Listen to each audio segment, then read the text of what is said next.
So this is a quick little teaching guide for when I'm explaining to people that don't have martial arts or self-protection as their main go-to interest or hobby or activity. So what can I get across really quickly that they could train relatively easily outside of the soft skills and the de-escalation and the awareness, all that stuff, another video for another time. But we look at the physical skill sets, and I like to break it down via the targets. I find that's an easier way for people to remember. And I break it down into two subsets: primary targets and secondary targets. Primary targets: eyes, throat, brain. Okay, so if we want to get people to think life or death, dangerous situations, what could they build in and what could they train? So if you look at eyes, get people to build in all of the skill sets they might need to attack an eye. Easy first example would be having the hands somewhat tensile, like you're holding a melon, not too stiff, not too floppy, stepping, whoa, right into the eyes. Boom, boom. You're stepping towards the thing, towards the opponent, driving this in. You're not reaching for it, you're stepping and driving. Right into there. You've also got raking technique. So again, holding that fictional melon, just raking that right down the eyes. Raking that down the eyes. You've got attacks that use both parts of the hand at the same time. So you're driving and diving through the opponent. Boom. Thumbs to the eyes. Nice and simple. Stepping in and driving. Or indeed, if it gets very close, some degree of lever here and drive that in here.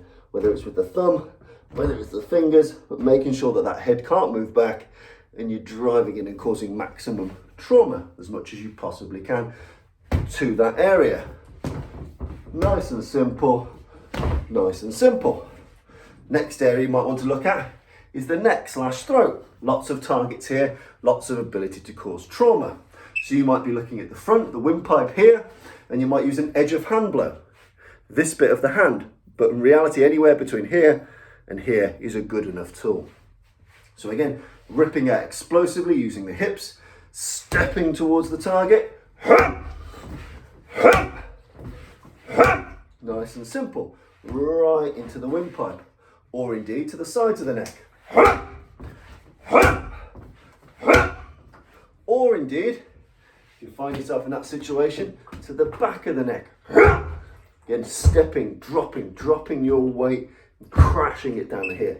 Not just using the elbow, your entire body cracking into these places. So again, attacking that neck area. You may also consider a yoke of hand blow. Nice and simple. Again, we're not looking to just grip here, we're looking to smash. You can crush a little bit, but in reality you don't want to be holding and compressing this for a long period of time. Once that's achieved, you then move on to other stuff. So attacking the neck, really important. You can also use the inner part of the forearm, like you're steering a big ship. And you're crashing this into the side of the neck, or indeed, you're coming round the back, a bit like an old school rabbit punch. Nice and simple. Smash that forearm in. And the third and last of our primary targets is the brain, the jelly bit in here. Now, easy ways to do this. The chin jab, famous World War II technique. Step in close, slam this under, rocket the head back. Make the jelly brain wibble inside the hard skull. To wibble, it's important to get the appropriate level of wibble to do this effectively. So you're stepping in, smashing this right underneath. Stepping in close, slamming this. Now you may also grab the back. Nice and simple. For slightly longer range, you can modify what you did to the eyes and you can make it more palm orientated. And again, these work best cumulatively in clusters. So like so, twist, twist, and you're driving forward towards the opponent, in which case you still want to be rocketing. You don't want to think this is not the important bit.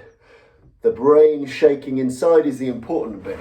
It's not the cause, it's the effect that we want. The cause is fine, but it's the effect, the shake of the brain. So whether I do this and shake the brain, this and shake the brain, this and shake the brain, doesn't really matter, but shaking the brain is the important bit of the injury here. So longer range tiger claw strikes, thinking of the effect, the wobbling brain, the up close chin jabs, attached and non-attached. Naturally, you've got things like slaps, things like hooks and all this other stuff too, but at higher skill set levels. Chin jabs and longer range palm heels, they tend to do the business nice and lovely. Shaking the jelly in the brain, or indeed a modified version of what we did with the thumbs, the double chin jab, open the book, feed him the book. Putting focus here in this instance on this percussive strike, and then the thumbs to the eyes. So shaking the brain and then achieving the trauma to the eyes. So your primary targets: claw to the eyes, rake to the eyes, thumbs to the eyes, or this levered gouge to the eyes. Nice and simple. To the throat, your edge of hand blows. Nice and simple. Turning your body, stepping in, being explosive, or indeed the inner part of your forearm, like so. And to shake the jelly in the brain, boom, shake the jelly, boom, shake the jelly, boom, shake the jelly. So those are 3 primary skill sets. Secondary levels of force, to briefly cover these, would be strikes that go to the body, so to the solar plexus, to the liver, to the spleen. These are lower levels of force, but they might be the only things you've got available to you. But again, it's about being as close as possible, bringing all of your weight in, not dropping and jabbing like you would with your boxing. You're driving all of yourself in. And knowing how to target solar plexus, liver, spleen.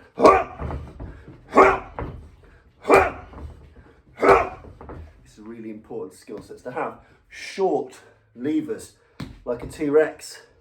Your body and mass is close to it, close to it, close to it. This really does matter. And obviously in the secondaries, you've also got attacks to the groin, with the knee, with the fist, with the open hand, and attacks to structural parts of the body, such as the ankle, such as the knee, such as the elbow, but they tend to require higher levels of skill. So I'd say if you've only got a couple of minutes a day to practice, put all your stuff in your primary toolbox, your emergency break glass toolbox, eyes, yeah, neck, wibbly bit of brain in the skull. And then secondary, solar plexus, liver, spleen, groin, and then anything that's got a joint to it, ankle, knee, elbow, shoulder, all that type of stuff. So just a quick way to train. If you forget the techniques, all people need to really remember is where you're applying the trauma. What can I do to an eye? What can I do to a throat? What can I do to a brain? And you can't go too far wrong. So quick emergency break glass tool set. Enjoy.